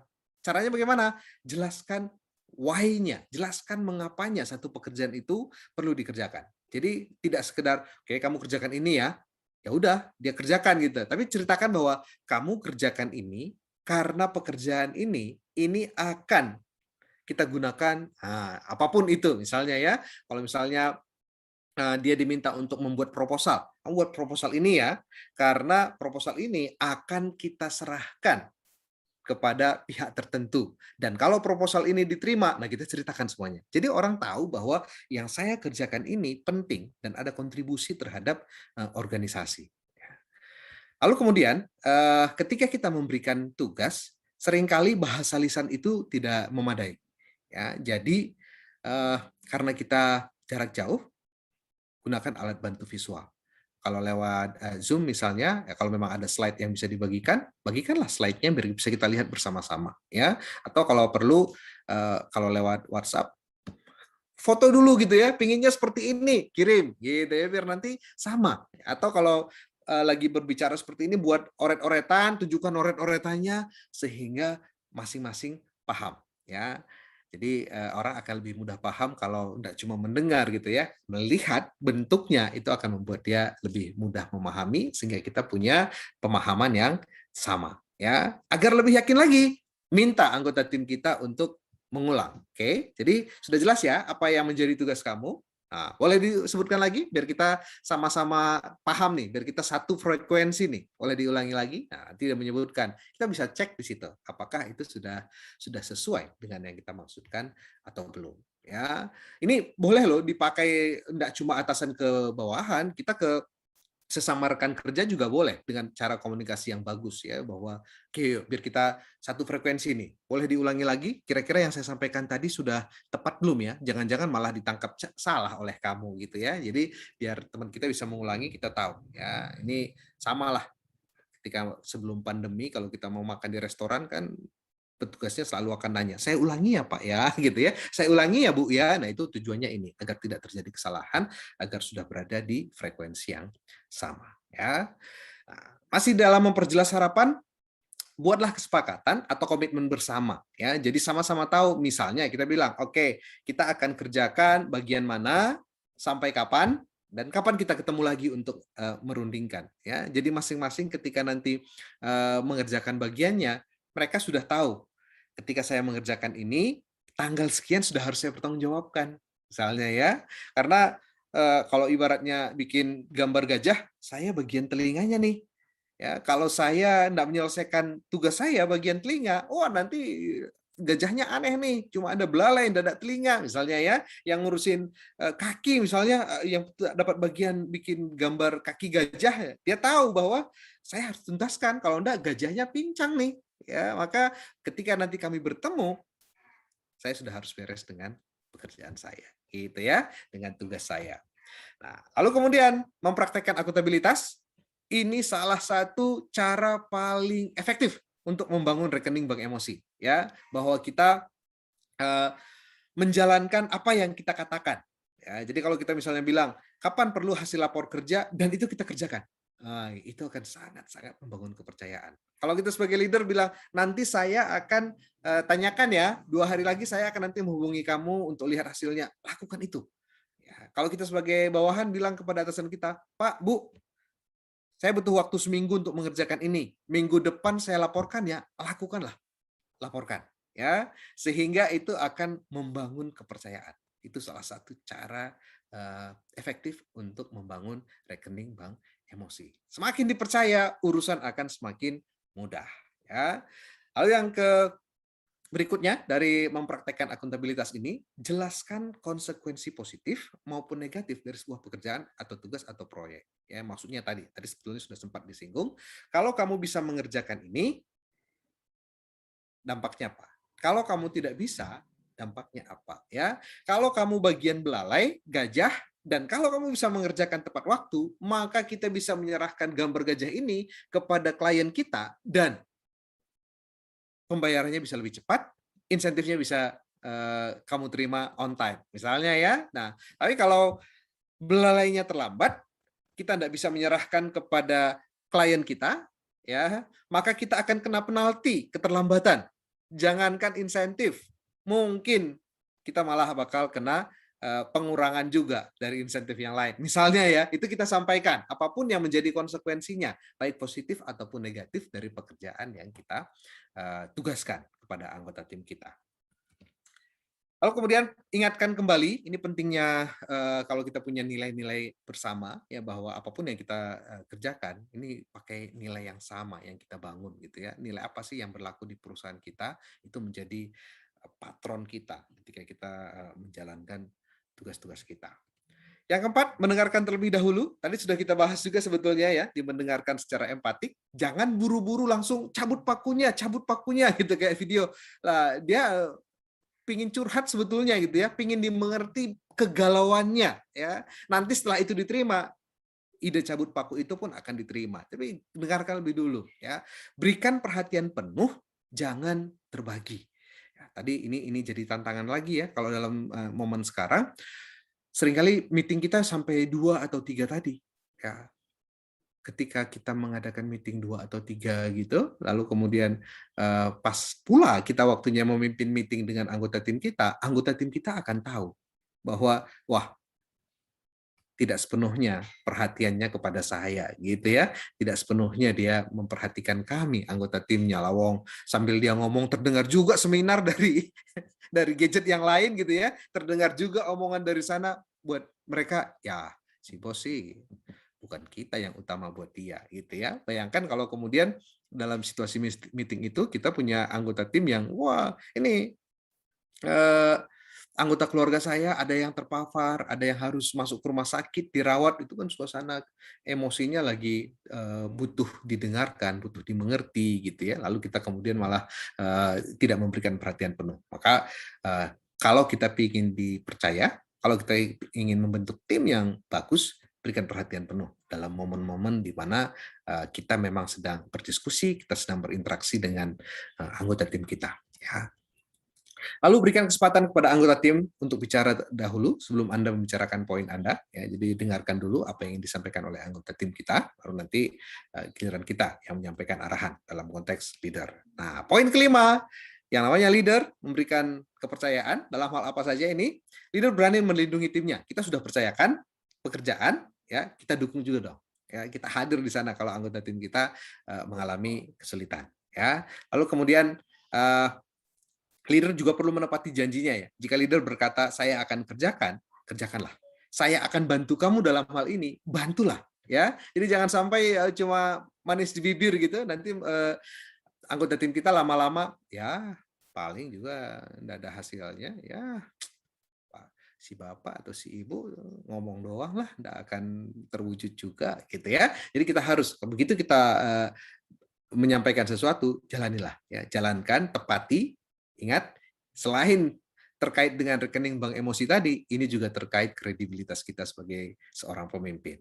Nah, lalu memberikan kepercayaan kepada anggota tim atas tugas yang diberikan. Ya, kita percayakan dan ya kita membangun berusaha untuk tidak was-was tadi. Kalau saya percayakan satu pekerjaan kepada dia, misalnya ya, maka itu artinya jadi tanggung jawab dia, saya percaya deh. Nggak usah sebentar-sebentar saya tanya, sebentar-sebentar saya tanya. Lebih baik kemudian saya percayakan, lalu saya tanya dia, kapan kamu akan menceritakan perkembangannya?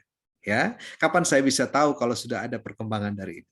Oh Pak, nanti saya akan lapor setiap hari atau saya akan lapor sekali 2 hari. Nah, kalau dia yang sudah ngomong, kita sudah lebih enak gitu ya. Jadi berikan kepercayaan kepada anggota tim kita untuk mengerjakan tugas-tugas tersebut. Ini salah satu cara kita untuk mengembangkan anggota tim kita, lalu juga mengurangi beban kita, ya, beban was-was tadi. Oke, itu materinya karena waktu kita terbatas, jadi memang tidak bisa banyak yang bisa saya bagikan ya. Nanti dalam tanya jawab kita mungkin bisa perdalam lagi pembahasan ini. Jadi kalau teman-teman siapapun yang ingin lebih banyak belajar lagi tentang materi-materi yang ada di Dunamis, monggo silakan bisa ke Dunamis, websitenya Dunamis ya. Atau kalau cara paling mudah silakan aja berteman dengan sosial medianya Dunamis, ada di Twitter, Instagram, YouTube, Facebook, LinkedIn ya. Monggo. Semuanya namanya Dunamis Indonesia gitu ya. Oke, itu yang bisa saya sampaikan. Kita bisa lanjut ke diskusi barangkali. Saya kembalikan ke Mbak Vivi. Terima kasih banyak Pak Satria atas sharingnya. Banyak banget nih poin-poin yang saya catat Pak. Kayaknya semuanya penting deh Pak. Tidak bisa dipisah satu sama lain. Jadi terkait overwhelming, distraction, terus burnout selama pandemi ini betul-betul menjadi salah satu indikator untuk produktivitas kita selama di dunia kerja ya Pak. Udah ada beberapa pertanyaan yang masuk nih Pak dari channel Kala Group. Ada Bapak Ibnu Fadli bertanya terkait bagaimana cara meyakinkan para pencari kerja untuk tetap semangat mencari pekerjaan di tengah pandemi ini, Pak. Terima kasih. Monggo dijawab, Pak. Kalau mau cara yang halus atau cara yang keras gitu ya. Kalau mau cara yang keras, kalau kamu nggak mau cari kerja, terus mau ngapain gitu ya. Kalau mau cari kerja, pilihannya kan ya kamu bikin pekerjaan sendiri. Itu kalau kita pakai pesan yang keras gitu ya. Tapi kalau kita mau memotivasi, kita tunjukkan aja fakta bahwa banyak perusahaan yang memang operasionalnya terganggu. Tapi banyak juga perusahaan yang perjalanan bisnisnya lancar. Itu sesuatu yang harus bisa kita lihat gitu ya, bahwa tidak semua perusahaan itu kolaps. Banyak perusahaan yang tetap eksis, bahkan mungkin bertumbuh. Artinya apa? Kesempatan itu selalu ada. Cuma pertanyaannya, kesiapan kamu ada enggak? Gitu ya. Nah, kalau kesiapannya belum ada, mumpung belum melamar kerja, bangun kesiapan itu. Tapi kalau sudah siap, masuk aja, ya masuk aja. Ini masih terus banyak kalau kita lihat ya info lowongan di sini, lowongan di situ. Walaupun mungkin persyaratannya sudah beda. Ya, zaman Mbak Vivi dan saya cari kerja, persyaratannya sudah beda dengan zaman sekarang ya. Jadi kita ya siapkan untuk hal seperti itu. Yakinlah ya, dan selalu ada kesempatan. Ya, dan dia bisa dapat kerja. Nah, ini pesan yang agak keras juga. Dia hanya bisa dapat kerja kalau dia melamarnya. Ya, kalau dia berusaha mencarinya ya. Nah, kalau dia mau melakukan melamar kerja, mencari kerja, kemungkinan untuk dapat pekerjaan itu ada. Tapi kalau dia diam saja, ya itu berharaplah dapat jodoh anaknya pengusaha gitu ya. Itu mungkin bisa terjadi. Gitu Pak Vivi. Oke, semoga disimak ya Pak Ibnu Fadli jawaban dari Bapak Satria. Pertanyaan berikutnya nih Pak, inovasi dan kreativitas apa yang dapat para sales dan marketing lakukan agar tetap dapat capai target Pak? Mindset apa yang harus dimiliki para sales marketing agar tetap punya semangat? Monggo Pak. Oke, iya, ini memang jadi tantangan ya bahwa yang namanya sales dan marketing seperti yang tadi saya ceritakan, jiwanya itu memang ketemu klien, jiwanya itu hadir bersama dengan klien gitu ya. Tapi kondisi bilang bahwa kita tidak bisa melakukan itu gitu. Jadi memang kita pakai apa yang tadi disampaikan Pak Viktor Frankl, kalau kita tidak bisa mengubah keadaan, maka kita ubah diri kita. Kita ubah pendekatan kita, gitu ya. Nah, prinsipnya tetap sama. Kalau baik kita bisa ketemu dengan langsung ataupun tidak bisa bertemu secara langsung, ya. Kalau kami di Dunamis itu menyebutnya begini. Paradigma kita harus berangkat dari bahwa peran saya sebagai sales, sebagai marketing itu adalah untuk membantu klien saya. Ya, membantu klien saya mencapai sukses. Apapun produk yang kita jual, itu kan harapannya bisa membantu klien kita. Ya, apapun jasa yang kita jual, itu kita harapkan bahwa kita bisa produk atau jasa yang kita berikan itu bisa membantu klien kita untuk sukses, untuk mengatasi persoalannya. Ya, jadi, apa yang bisa kita lakukan? Coba deh kenali, cari tahu apa yang jadi persoalan orang-orang ketika dia berada dalam situasi pandemi ini. Klien-klien kita itu kesulitannya apa sih? Nah, kita hadir menjawab itu. Nah, kita hadir menjawab itu. Bukan sekedar agar produk saya laku, bukan sekedar agar apa yang saya jual ini bisa dipakai gitu ya. Kita hadir dengan ini masalahnya apa sih gitu. Persoalannya apa sih? Nah, kita sampaikan bahwa kita punya solusi untuk itu. Nah, tantangannya adalah apakah kita cukup punya data, cukup punya kemampuan untuk menggali kebutuhan orang lain. Ya, itu. Jadi berangkatlah dari paradigma tadi, berangkatlah dari cara berpikir bahwa peran saya itu adalah membantu klien saya untuk sukses. Bukan semata-mata agar produk saya laku. Begitu Mbak Vivi. Berarti perspektifnya nih Pak yang diluruskan dulu ya. Sebelum maju berjuang untuk sales dan marketing, riset data juga perlu untuk kebutuhan, tahu nih apa sih sasaran yang akan ditargetin ke kliennya kayak gimana ya Pak? Yap, betul sekali. It's all about perspektif kembali lagi. Ya, karena kalau Mbak Vivi kan kalau sudah baca buku Seven Habits, Pak Stephen Covey itu sangat kuat bicara tentang paradigma. Apapun yang kita lakukan itu sumbernya dari paradigma katanya ya. Dia pakai see, do, get. Cara kita melihat sesuatu, menentukan, mempengaruhi perilaku dan akan mempengaruhi hasil yang kita dapat gitu. Oke, Pak, pertanyaan berikutnya nih dari Ibu Ida Mustafa Mustika.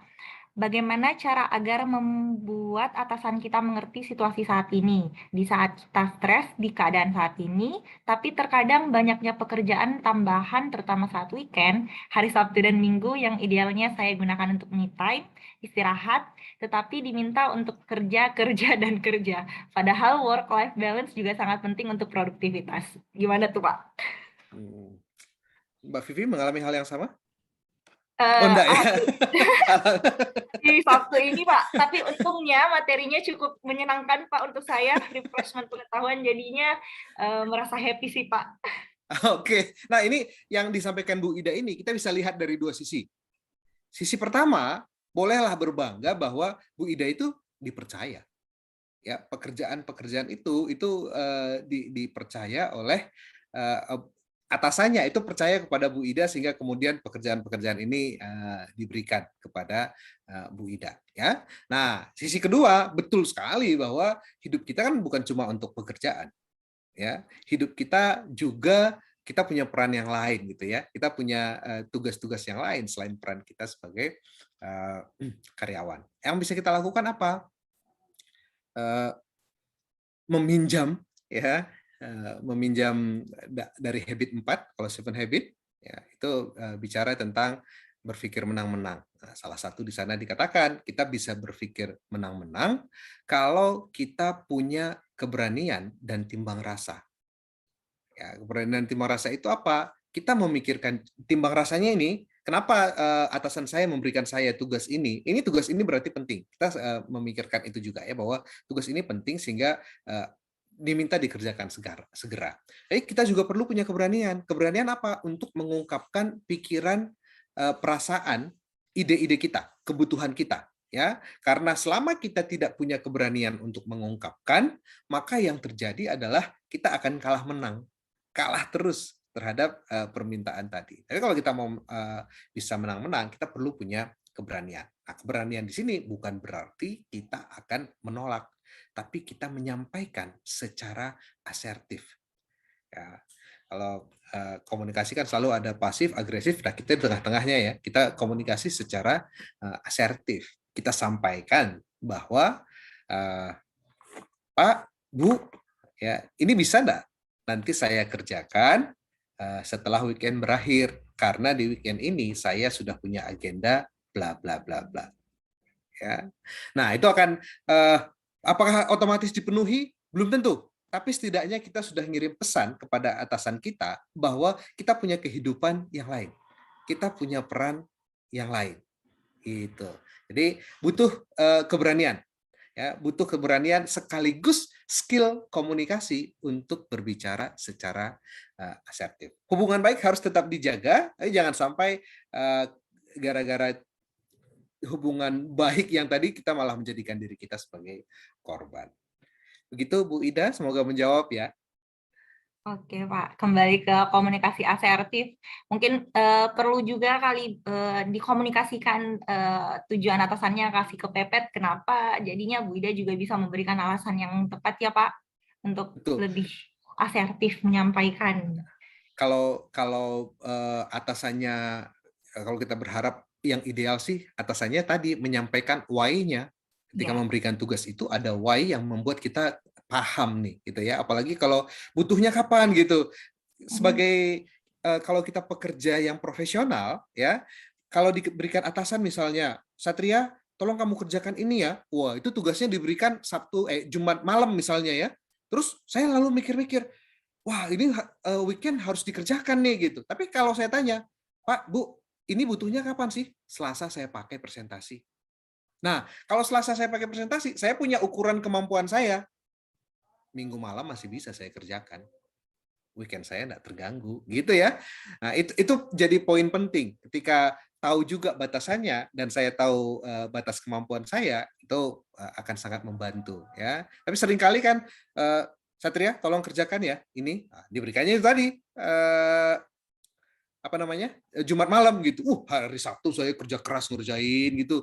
Mestinya punya urusan lain, saya konsentrasi gitu. Sabtu sore saya berikan. Truk, ini Pak, harapannya akan dibilang, wah oke, terima kasih. Terus dia bilang, lah kok buru-buru banget Sat? Ini masih Selasa loh dipakai. Itu kan jadi rasanya, ya ampun, satu hari saya terbuang. Nah, kita butuh kejelasan itu sejak awal gitu Mbak Vivi. Kayaknya bagus nih Pak, kita webinar berikutnya tentang komunikasi kayaknya Pak. Menarik nih. Untuk komunikasi asertif, tadi juga empatik ya Pak, di Yap, materi betul. Bapak untuk membangun trust antara teamwork. Jadi teamwork bukan hanya kumpulan orang-orang yang bekerja, tapi memang betul-betul yang saling Percaya. percaya. Yap. Pak, ini dari saya sendiri sih, Pak.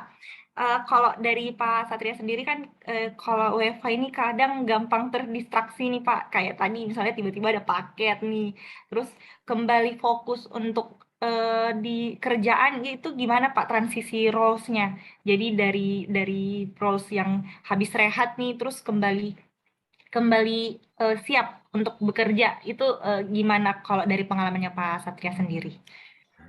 Ini salah satu skill yang berbeda-beda di antara orang-orang ya. Kalau di tempat kerja kita itu ya di Dunamis ada satu rekan kerja namanya Mbak Yuyu ya, itu bisa dari satu meeting selesai pindah ke meeting lain, itu topik beda, persoalan beda, dia bisa ikutin ya. Dia bisa ikuti langsung. Ya. Kalau ada juga yang nggak bisa, harus ada break-nya dulu.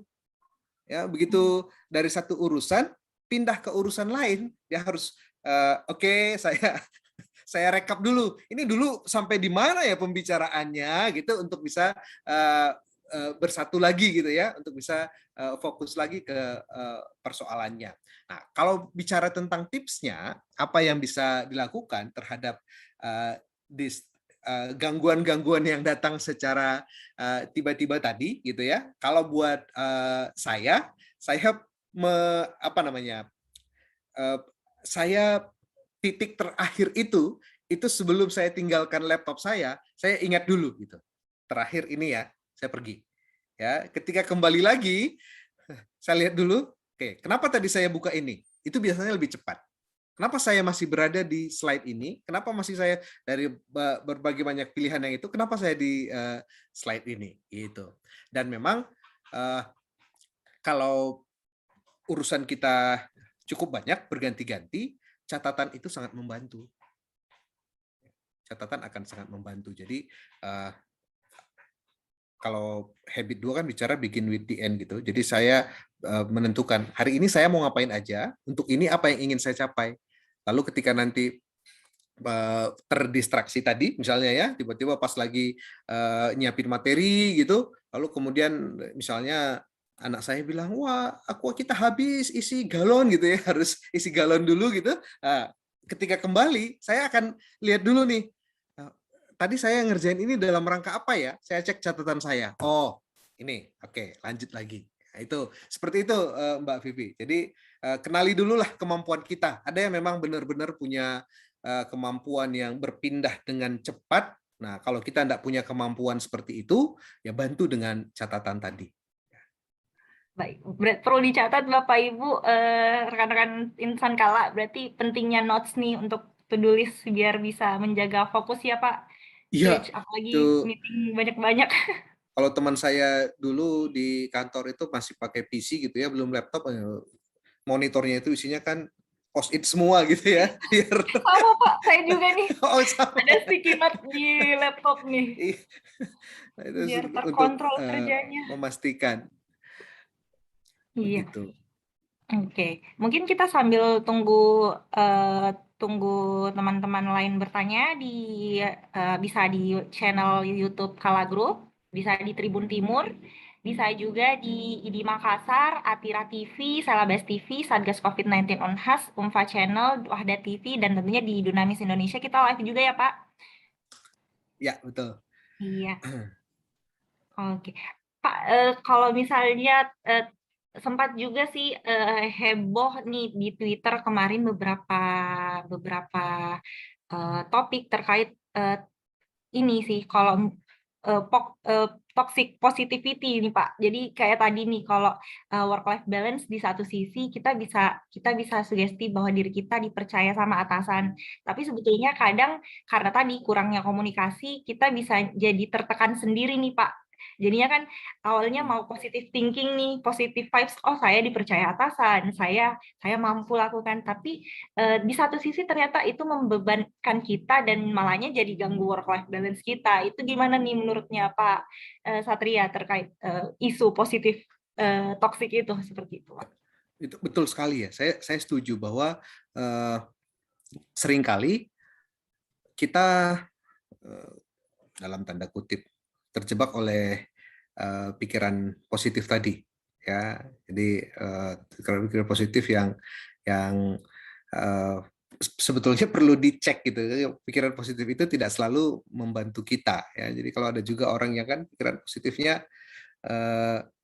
kalau kehilangan misalnya ya, kehilangan dompet, pikiran positif aja, seperti ada yang lebih butuh gitu ya.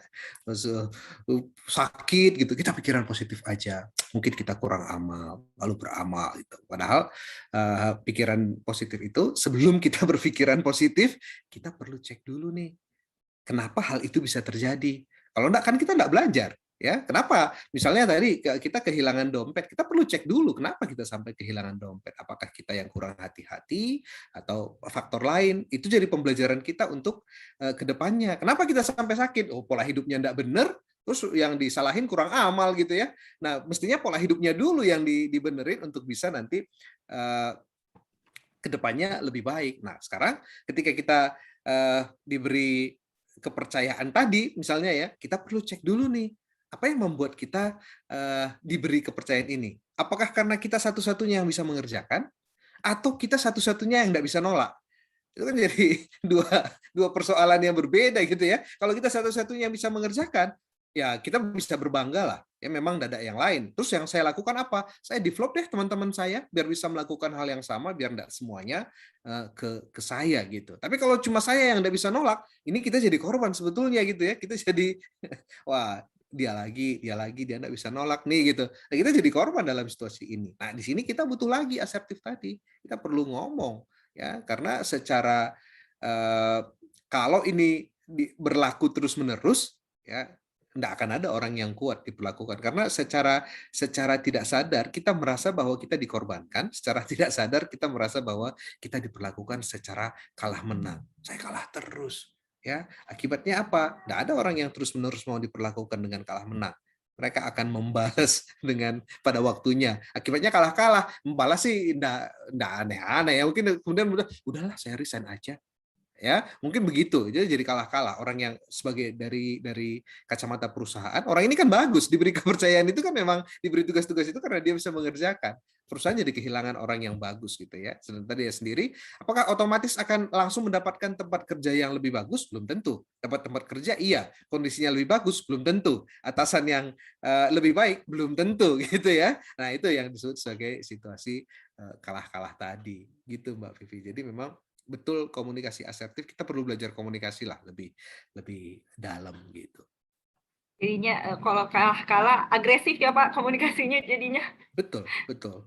Ya, Jadinya kalah-kalah itu ya kayak berantem lah jadinya ya. Itu meninggalkan perusahaannya pun tidak baik-baik gitu. Meninggalkan perusahaannya kayak orang putus cinta lah, meninggalkan pacarnya gitu.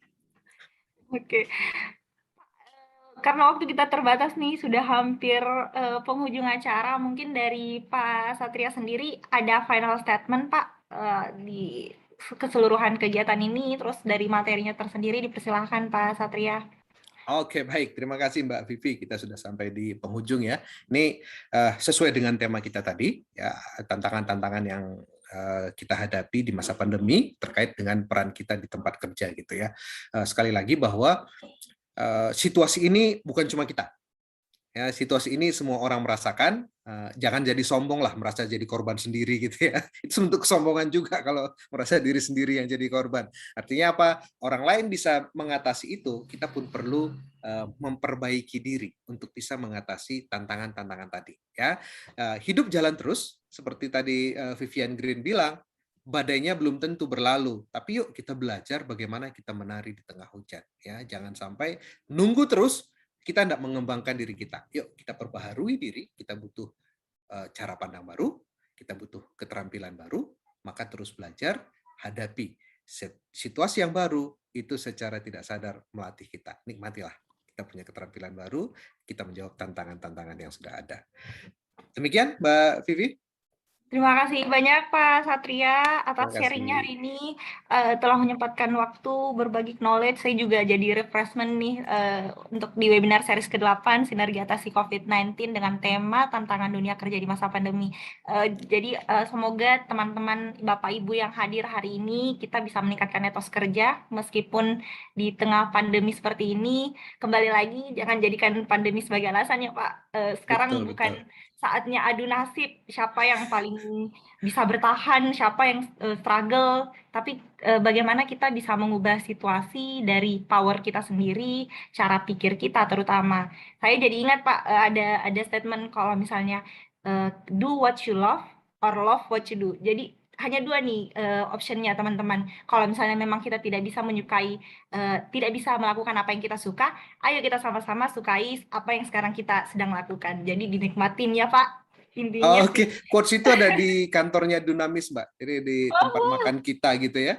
ya. Itu mengingatkan kembali. Terima kasih, Mbak Vivi. Oke, baik. Pak Satria, terima kasih banyak sekali lagi Pak atas Terima waktunya, kasih. teman-teman dari Terima kasih Dunamis Bapak Ibu Indonesia, semua. atas kesempatannya berbagi dengan kami di sini di webinar series ke-8 Sinergi Atasi COVID-19. Mohon maaf apabila ada salah kata dan perbuatan. Bapak Ibu, mari sama-sama kita menutup kegiatan hari ini dengan surah Wal Asri. Doa dimulai. Ya Rabbal Alamin. Sehat-sehat Pak Satria, sehat-sehat Terima Bapak kasih Ibu Mbak Vivi. semuanya. Terima kasih banyak atas waktunya.